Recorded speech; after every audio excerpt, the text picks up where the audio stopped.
Good morning and welcome to Global Healthcast, brought to you by Global Health Press. I am Schmitt, and with me today is Dr. Florian Lienert. He is with me because he is an expert on monkeypox. And I'm very happy that he's able to join us today. And he is the expert because he holds a degree, a PhD in genetics. He was a postdoctoral fellow at Harvard Medical School. He joined MSD in 2014. And since 2020, he is Director Global Medical Affairs with Bavaria Nordic. And that is the company who holds a special license for smallpox vaccine. Good morning, Dr. Lienert, and thanks for coming today. Good morning, Professor Schmitt, and thanks for having me. And I think we start our broadcast today with your presentation, and then we will have questions and answers. So why don't you go ahead and start? Perfect, thank you. Thank you again for the kind introduction, Professor Schmitt, and for the opportunity to discuss with you today the topic monkeypox. Monkeypox is caused by the monkeypox virus, which is an orthopox virus, and those closely related to variola, the causative agent of smallpox, a disease that has now been eradicated for more than 4 decades. Other orthopox viruses that can cause human disease include the cowpox virus and the vaccinia virus, which has been used also in the traditional replicating vaccines for and during the eradication campaign of smallpox. Monkeypox is a zoonosis. In the endemic countries in Central and Western Africa, the transmission mainly occurs through contact with infected animals. The reservoir species are not clearly identified yet. Most likely different rodents are involved. Human-to-human transmission can occur as well. Here, direct close contact is involved, so contact with the rash, scabs, or body fluids of infected persons. Transmission can also occur via fomites.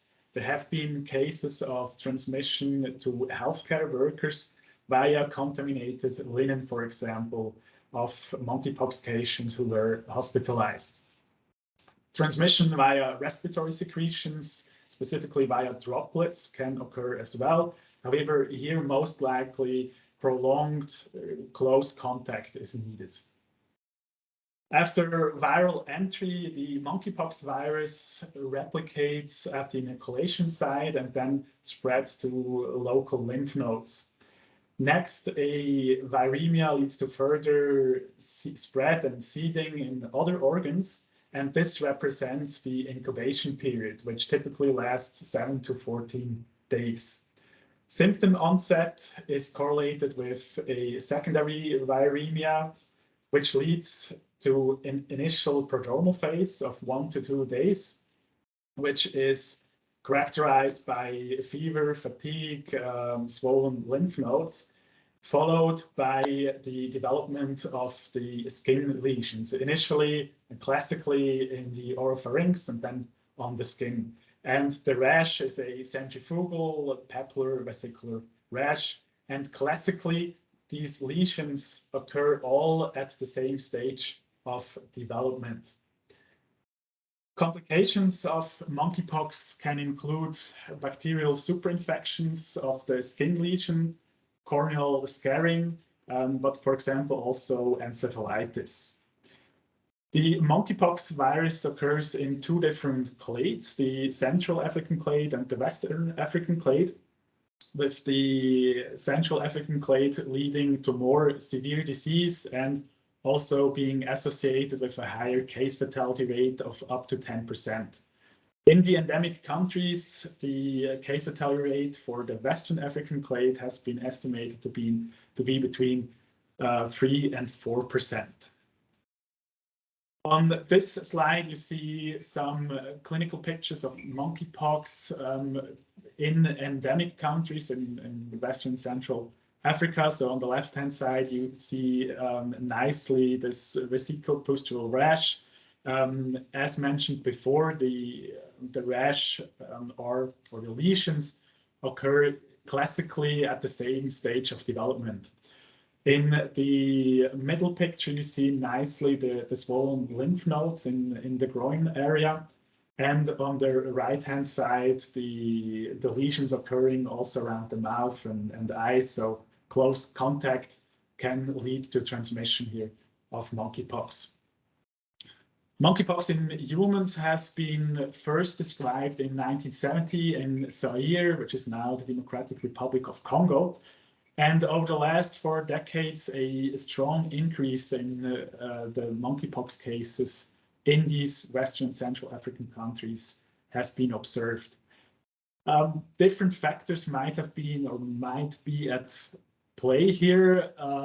Potentially the climate crisis with increased frequency of floodings might be causing closer contacts of the population with the rodent reservoir species.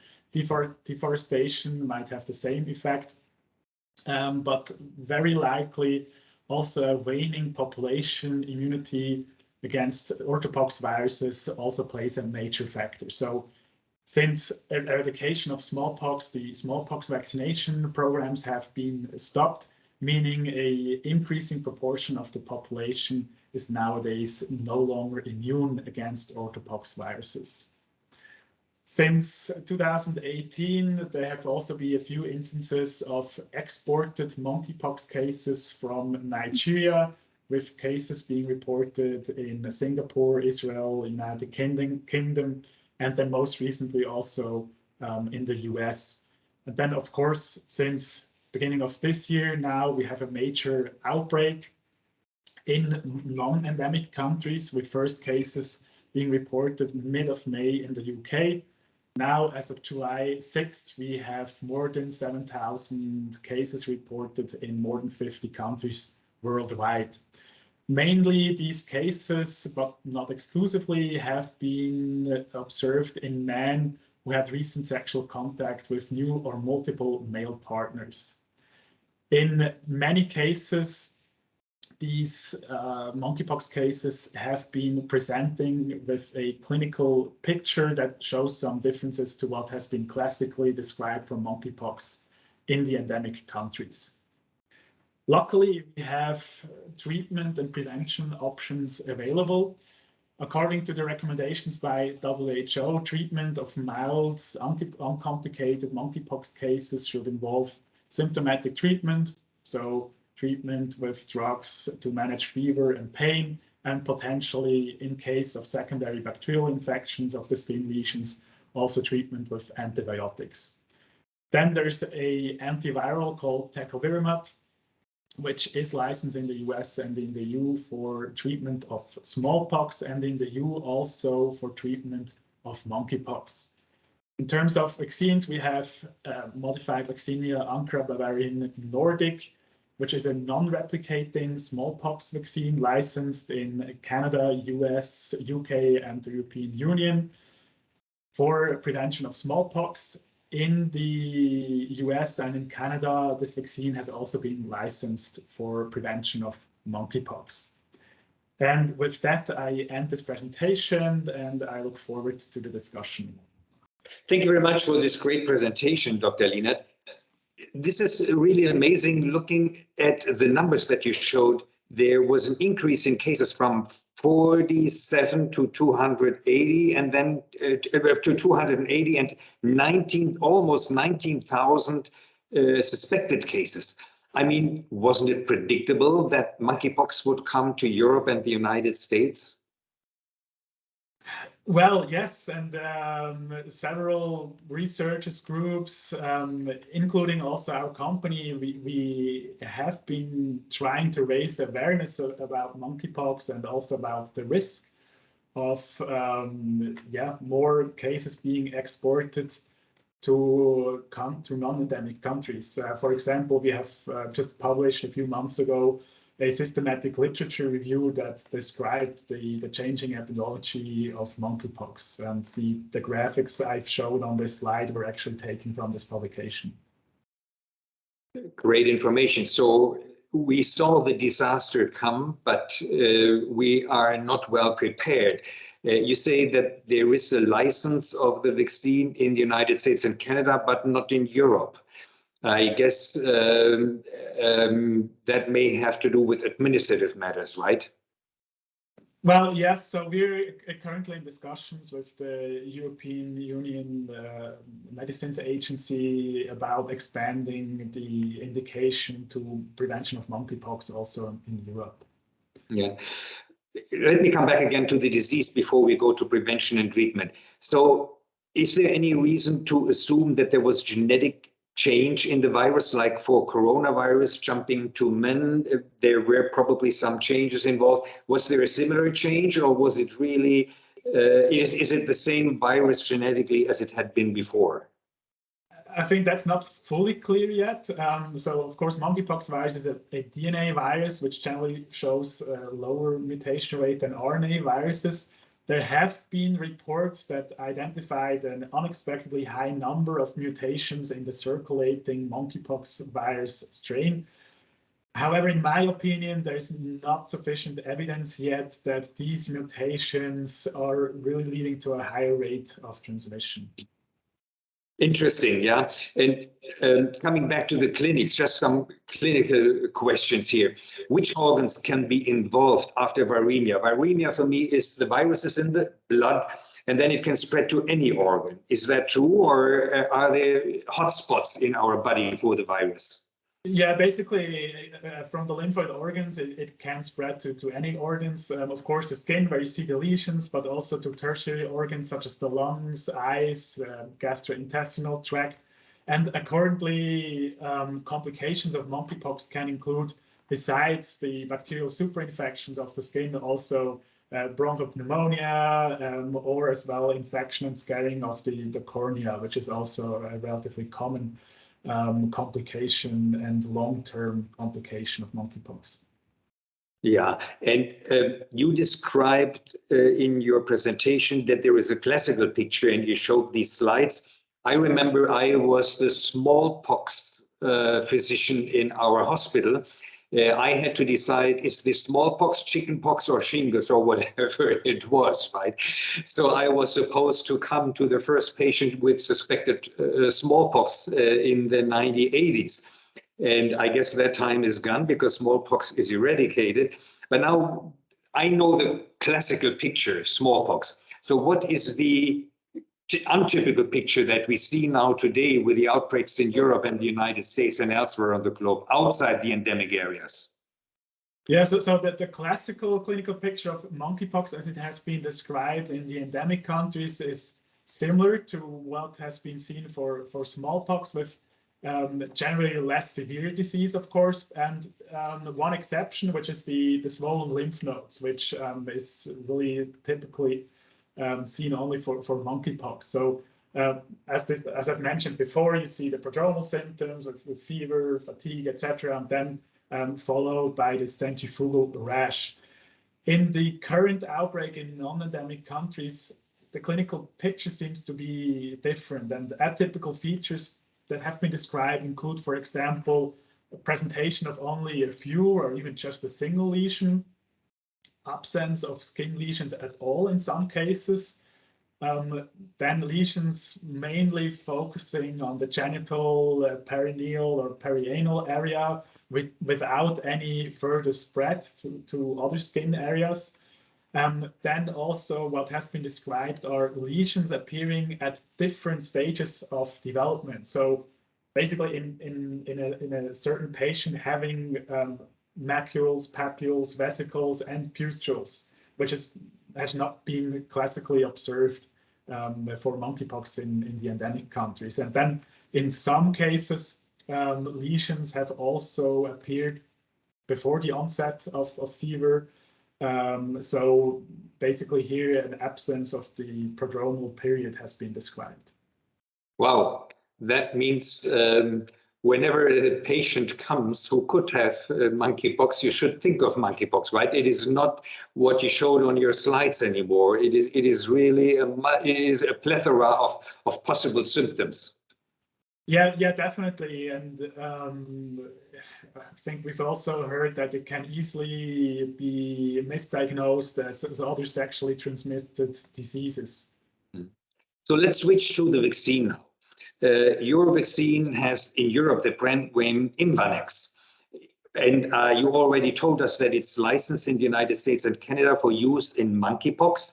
And you're working on licenses on, I guess, in other countries in the world, right? Yeah, as I said, we are looking into that. And for Europe, we are currently in discussion with the regulatory authorities to expand the indication also to prevention of monkeypox. I just read in a news magazine that in Germany, the government bought doses of your vaccine and it can be used, and that for any vaccine damage or whatever, if whatever may go wrong, I'm not sure, but if there is a damage, the government would still pay. Is that a correct description according to your knowledge?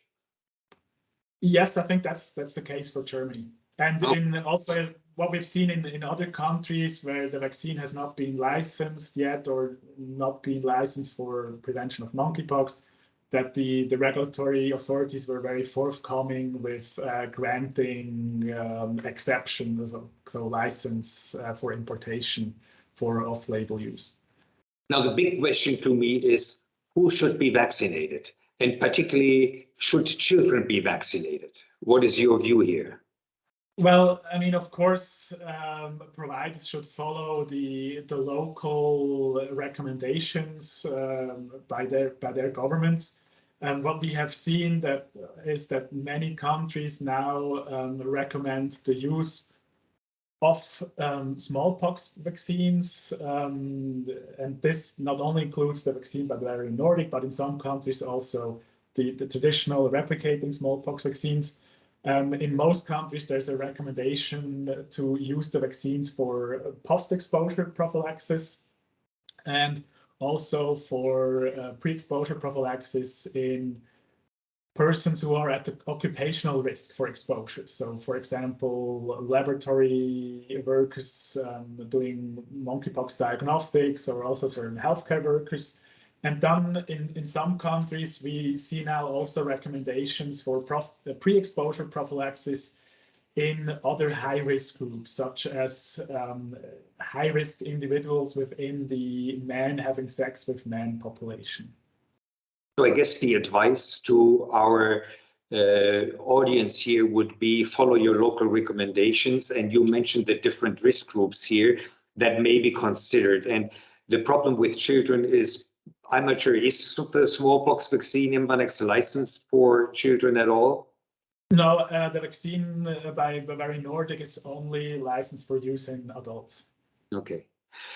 Let's go back a little bit to the characteristics of the vaccine. How well is it tolerated? And is there a good safety profile? Yeah, so the safety profile of this vaccine has been established in more than 20 clinical trials that included more than 10,000 subjects being vaccinated with the vaccine. The most common adverse reactions observed in clinical trials were injection site reactions such as pain, erythema, induration at the injection site, and common systemic reactions that are typical for other vaccines as well, like headache, nausea, fatigue. These symptoms were generally of mild to moderate intensity and resolved without any intervention within 7 days following vaccination. So, and I would also like to mention that this vaccine has been also studied in populations that are at risk for severe adverse events after vaccination with the traditional replicating smallpox vaccine. So the vaccine has been studied in HIV positive persons, in persons with atopic dermatitis, and also in patients with prior hematopoietic stem cell transplantation. I guess the safety profile and reactogenicity are acceptable. The question is there any indication for efficacy, or what is the evidence that it does work against monkeypox? Yeah. So we don't have yet any data from clinical trials for prevention of monkeypox. The data that was accepted for the indication of monkeypox prevention in the US and Canada was data from animal models that showed high efficacy in prevention of monkeypox in animals that were challenged with monkeypox virus. And that together with the immunogenicity data in humans and data from a phase 3 trial that looked at the cohort of efficacy were the base for the approval for the indication of smallpox prevention and monkeypox indication in prevention in the US and in Canada.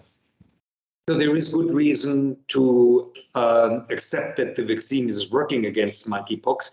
The question then comes up, what is the duration of protection? How often would you need a booster dose, or would you need one at all? So it's not clear yet how long protection could last. For MVA-BN, the vaccine manufactured by Bavarian Nordic, we have data available from a follow-up study to a phase 2 trial.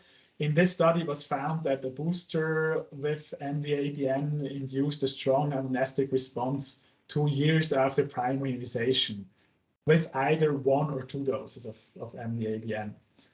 Accordingly, the US, ACIP, CDC have been recommending in their recommendations for orthopox virus vaccination for persons at risk of occupational exposure, that persons who are at risk for exposure to variola virus or monkeypox virus should receive a booster every 2 years. I got the smallpox vaccine as a school child. I forgot to bring my vaccination card from that time, but would I be expected, or if I would be at high risk as a physician taking care of such patients, should I get a booster dose? Again, that's not really clear. Generally, recommending bodies in several countries also recommend vaccination for persons who had been vaccinated against smallpox in the past. In such cases, the EMA approved label recommends primarization with just 1 dose rather than with 2 doses.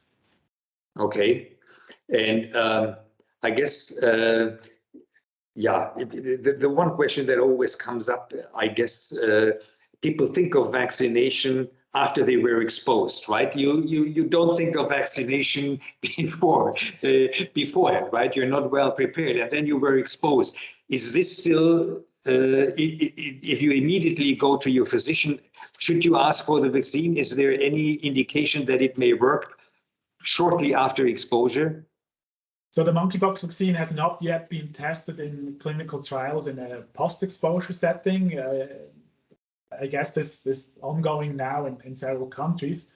There is, however, data from animal models suggesting a high efficacy of protection against monkeypox if the vaccine is provided within the first few days after exposure. And accordingly, in several countries, as I've mentioned before, the recommending bodies recommend post-exposure prophylaxis, ideally provided within 4 days of the potential exposure up to 14 days.